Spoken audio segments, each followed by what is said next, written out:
Hi, Camp Cratejoy. My name is Chris Barnes, and I run Escape the Crate. And we create escape room adventures you can play at home. And right now, with schools being out and being stuck inside self-isolating, you might be thinking what you can do to get your life to be a little bit more adventuresome.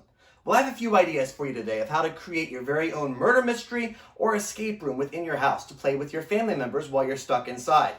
Now, I only have between 3 to 5 minutes to give you as many ideas as possible, so I'm going to kind of speed through this. But if you guys have ever done an escape room before, you know you need to solve a series of puzzles and riddles and solve codes to be able to find an object or to escape the room. The first step in creating one for yourself is to come up with a good theme. It could be something like running from a zombie, being stuck in the Titanic, or you could actually steal something in the house like the ingredients for tonight's dinner, or the movie you're going to play, or a piece of a favorite board game and lock that up, and people have to solve puzzles to be able to find that hidden object. One of the most important parts about an escape room is having a good code. And I mean a code that's able to be broken by people, that's easy to do and does not take too long to crack. So I have a couple of codes here for an example. So I actually have 3 numbers up here, 3, 1, and 20. If you create your own escape room, you might try to lock something up and you give them these 3 numbers and you say, find wherever the object is. You get to try to crack your first code. For this one right here, you could stare at it for a while. Eventually, you're probably going to realize these might be talking about letters. And I mean the 3rd letter in the alphabet, the 1st letter, and the 20th letter. Piece those together and you look and you go, 1, 2, 3, C, 1, A, and then blah, blah, blah, blah, blah. Oh, 20, T, cat. So this just led you to a word cat. Now, if you're doing an escape room or a treasure hunt in your own home, you could actually hide something where your cat is, like maybe below the litter box, over where the cat food is, and that can be where the next clue is.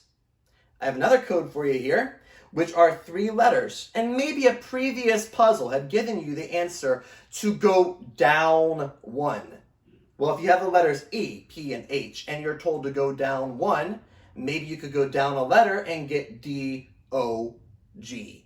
So once again, you could hide something in your dog toys, or maybe below your dog's collar if your dog lets you do that. Something like that to get you to move along through the house. Now you can actually lock things up in the house if you want to, which you can go from location to location finding hidden objects, or if you want to, people can just tell you the codes and you can just give them the next clue when they get the right one. That's not quite as much fun that way. I always prefer locking things up for an escape room.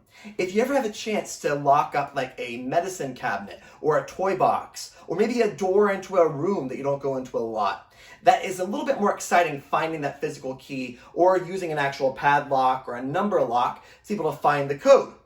If you also have a chance to have people reach into something that something's hidden inside of, that's always a really cool idea. Now, parents, if you've been reading a book together or you've been watching a TV series together, you can always create a murder mystery based on that book that you're reading or the TV show you're watching.